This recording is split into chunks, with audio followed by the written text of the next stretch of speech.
어떤 말이 나올 것 같으세요? 이런 걸 목격하게 되면. 이게 제 실제 사례인데, 제가 고등학교 때 교통사고가 나서 입원을 했었어요, 병원에. 그리고 같은 그 병실에 동창생이 입원해 있었어요. 마침. 이제 그래서 제 남자친구가 이제 와서 놀고, 재밌게 놀고 이제 갔어요.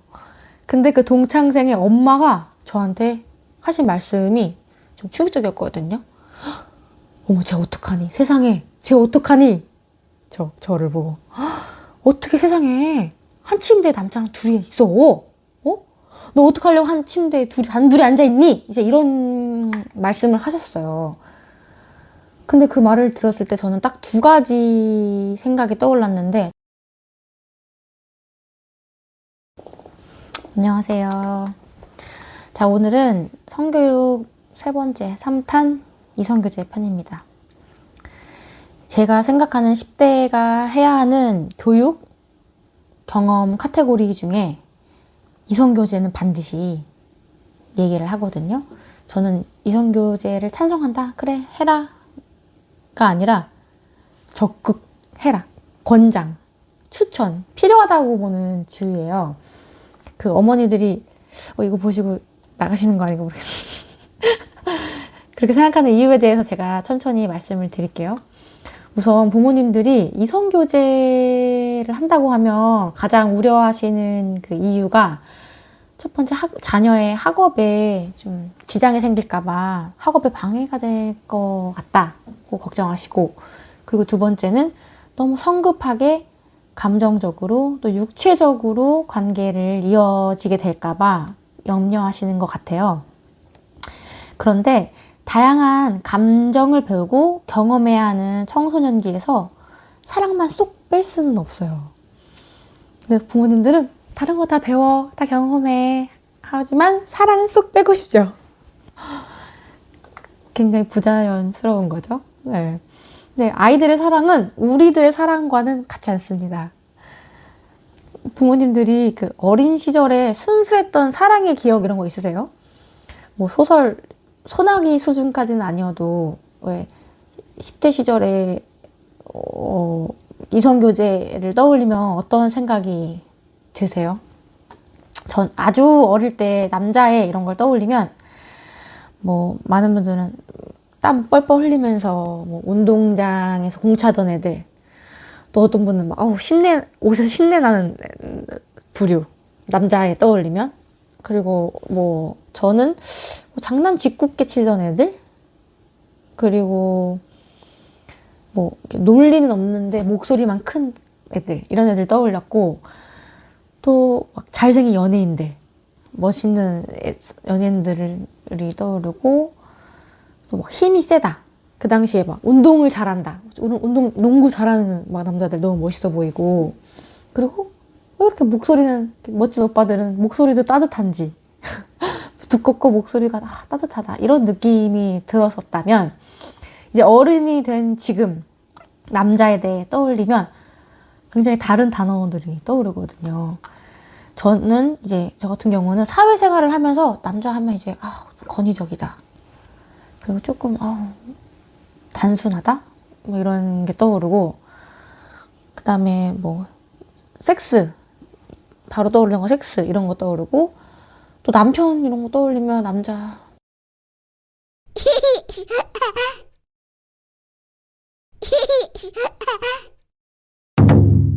그리고 어떤 사람들은 막 성범죄 아니면 성가해자로 떠올리기도 하고요.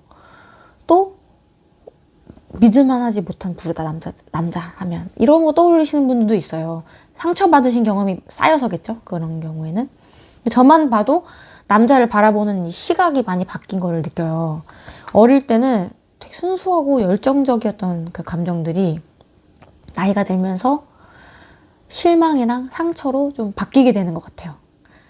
사람들한테 상처받으면서 이성관계에 대해서도 좀 경계하고 불신하는 감정이 조금씩 생기게 된 것 같아요. 근데 이제 자녀가 순수한 마음으로 누군가를 좋아하고 또 사랑을 배워가는 이 과정을 우리의 상처나 어떤 그 왜곡된 불신의 어떤 필터로 바라보고 또 좀 너무 이른 단계에서 걱정의 시선을 보내고 있는 건 아닌가 하는 생각이 들어요. 우리가 왜곡된 렌즈로 이제 애들을 보는 거죠. 이성교제를 이렇게 바라보고 있는 거죠. 근데 애들의 이성교제는 우리가 경험한 성인의 복잡한 관계와는 다릅니다. 아이들은 아직도 감정을 탐구하고 관계도 배워가는 과정에 있는 거예요. 그리고 우리 아이들은 우리처럼 상처받은 과거의 경험을 갖고 있지 않아요. 그래서 그들의 사랑은 우리의 것과는 다르다. 이거를 좀 기억해야 될 것 같아요. 그들의 사랑은 우리와 다르게 순수하고 아주 소중한 배움의 과정에 있다. 네, 이렇게 좀 생각해 볼 필요가 있다고 봐요. 예를 들면 어떤 애가 병원에 입원해서 이제 누워있어요. 청소년 아이가. 근데 내 남자친구가 병문안을 왔는데 병원 침대에 이제 같이 앉아있는 거예요. 그래서 신나게 수다 떨고 밥 먹고 이러다 집에 갔어요. 이 장면을 보면 어떤 말이 나올 것 같으세요? 이런 걸 목격하게 되면. 이게 제 실제 사례인데 제가 고등학교 때 교통사고가 나서 입원을 했었어요, 병원에. 그리고 같은 그 병실에 동창생이 입원해 있었어요. 마침. 이제 그래서 제 남자친구가 이제 와서 재밌게 놀고 이제 갔어요. 근데 그 동창생의 엄마가 저한테 하신 말씀이 좀 충격적이었거든요. 어머, 쟤 어떡하니? 세상에, 쟤 어떡하니? 저를 보고. 어떻게 세상에 한 침대에 남자랑 둘이 있어? 너 어떡하려고 한 침대에 단둘이 앉아있니? 이제 이런 말씀을 하셨어요. 근데 그 말을 들었을 때 저는 딱 두 가지 생각이 떠올랐는데, 첫 번째는 침대가 왜? 침대 왜? 침대 앉으면 큰일 나? 거기가 침대여서 안 된다는 거야? 이런 생각이 들었어요. 아니, 뽀뽀를 하고 비비고 스킨십 하등 하지도 않았는데, 하등 문제될 게 없이 재밌게 잘 우린 놀고 갔는데 갑자기 나를 문제야 취급하는 느낌이 확 들었어요. 그러고 나서 두 번째 든 생각은 저 아줌마 자기 딸 어떻게 하고 다니는지 아나? 이런 생각이 들었어요. 자기 자식 뭐 하고 다니는지도 모르면서 오지랖이다. 왜냐면 그 애가 저희 학교에서 되게 아무튼 자녀를 너무 모르는구나 이런 생각이 들면서 오지랖이다. 도마 위에 원래 생선 만나서 신나셨네. 그런 생각이 들었어요. 도마 위에 원래 생선 만나서 신났구나. 어른들이 신났구나. 이런 생각이 좀 들었거든요. 그러니까 내 수준은 지금 여긴데 어른들이 막 저를 저급하게 이만큼 보는 거, 저급하게 하면 안 되는 걸 하는 것처럼 그렇게 보는 게 너무 느껴졌고, 여러분 수준 높게 연애하는 애들도 있어요. 네, 그런 생각을 왜 못하셨나 몰라. 그 당시에 수준 높게 연애하는 아이들 많아요. 그리고 내 아이를 그렇게 키워야죠. 자, 우리가 가르쳐야 될 건 침대에 앉지 마라, 만나네 마네가 아니라 내 자식이 수준 높은 남자가 되도록 만들어야죠. 누가 봐도 사귀고 싶은 애. 그리고 쟤는 사귀면서 진짜 멋있다. 응? 그렇게 상대가 인정해주는 애. 저는 중학교 때부터 쭉 남자친구가 있었거든요. 중학교 때부터. 근데 지금 생각해도 걔는 진짜 멋있었다. 이런 애들이 있어요. 걔 엄마는 걔 어떻게 키웠을까? 이제 저는 제가 아들이 지금 있으니까 그 엄마 그때 걔 엄마는 걔를 어떻게 키운 걸까? 이런 애들이 있어요. 그리고 그때 당시에 그 아이들과 교제를 하면서 정말 많이 도움이 되고, 정서적으로도. 그리고 나를 성장하게 해주고 더 나은 사람으로 가르치게끔 정말 많이 도와줬거든요. 그래서 아까 왜 어머니들이 걱정하시는 또 부분 중에 하나가 학업 성적 떨어지면 어떡해요? 이제 이런 걸 걱정하시는데 공부하려면 합니다. 수준 높은 아이들이랑 교제할 때 저는 그 당시에도 계속 전교 1등을 계속 했었거든요. 근데 여기서 포인트. 공부를 잘하면 사귀어도 된다. 이런 게 아니라 자기 거 못 챙길 애들은 이성교제 말고도 다른 길로 빠져서도 못 챙겨요. 이성교제가 곧 학업 수준을 시킨다는 아니다. 어떻게 만나느냐는 천차만별이다. 이렇게 생각해요, 저는. 그래서 저는 처음부터 수준 높은 사람은 아니었거든요, 저는. 나도 나에 대해서 잘 모르고 좋은 사람을 볼 줄도 몰랐던 것 같아요, 저는. 근데 이제 이성교제를, 그래서 이성교제를 해야 하는 이유를 이제 3가지 정도로 이제 꼽자면, 첫 번째는 자기 이해도가 높아지는 경험이다. 나는 어떨 때 행복한 사람이지? 아, 나는 이런 상황에서 화가 나고 불안을 느끼는구나.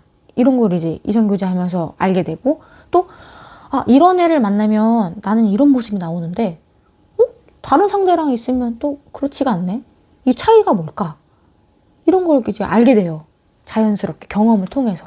그러면서 자기 이해도가 되게 높아지죠. 경험을 하면서. 그리고 두 번째는 동성 친구와의 관계에서는 배울 수 없는 것들을 배운다고 생각해요. 우정에서 경험하기 어려운 것들은 이제 어떤 날것의 감정들? 이런 걸 드러내는 특별한 관계잖아요. 이성관계가. 그러니까 더 그만큼 감정의 강도도 더 강렬하겠죠? 예, 그러면서 우정보다는 더 큰 책임감도 수반되고, 또 더 깊은 정서적인 투자도 서로 요구하잖아요. 서로에게 정서적인 투자를 요구하고. 그러면서 타인과 깊은 감정을 나누는 법을 배우게 되는 것 같아요. 그래서 너무 좋다, 이거는. 그리고 마지막, 이성교제는 우정이랑 다르게 명확한 시작이랑 끝을 가진 관계잖아요. 보통 이제 되게 감정이 고양된 상태로 이제 시작을 하겠죠? 그러다가 이제 어떻게 하면 이걸 유지할 수 있을까? 이 관계를 발전할 수 있을까? 의도적으로 노력이 필요하죠. 그리고 그러니까 시작부터 유지하고 또 종료까지 다양한 감정의 변화, 그리고 스킬들을 습득하게 되는 거예요. 사랑도 배우고, 책임감도 배우고, 협상 능력도 배우고, 또 감정 조절하는 능력도 배우고, 이거 어마어마한 거 배운다고 생각해요. 이 이성 관계에서. 그래서, 근데 이제 그렇다고 해서 막 10대 때 눈에 불을 켜고 막 남자 여자를 찾아다녀라. 이건 아니고. 옛날에 어른들이 뭐 부킹할 때처럼 뭐 막 찾아다니는, 그렇게 찾아다녀라라는 게 아니고요. 아이가 그런 마음이 자연스럽게 생겼다. 그리고 어느 날 남친, 여친이 생겼다. 이제 그럴 경우에는 부모님들이 자녀가 수준 높은 이성교제를 할 수 있게끔 격려해달라. 응원해달라. 부정적으로 보지 마시고, 연애에서 너가 어떻게 대우받고 있고, 또 상대를 어떻게 대하는지에 관심을 가져주세요. 연애를 하네 마네, 뽀뽀를 했네 마네, 키스를 하네 마네, 이런 거에 초점 두지 마시고요. 상호 존중이, 배려가 어떻게 이루어지는지, 그리고 내 자녀가 그 관계에서 행복함을 느끼고 안정감을 느끼는지, 이런 걸 살피는 게 더 중요하다고 생각합니다. 아이가 사랑과 책임을 배우는 이 시간을 존중해 주세요. 우리가 봤을 때 막 안 있고 싶을 때도 있죠. 아우 막 그럴 때도 있지만 그 시간을 존중해 주세요. 단순히 좋아하는 사람을 만나는 게 아니라 배우는 중이다. 우리 아이들이 배우는 중이다. 그리고 또 키스할 수도 있죠.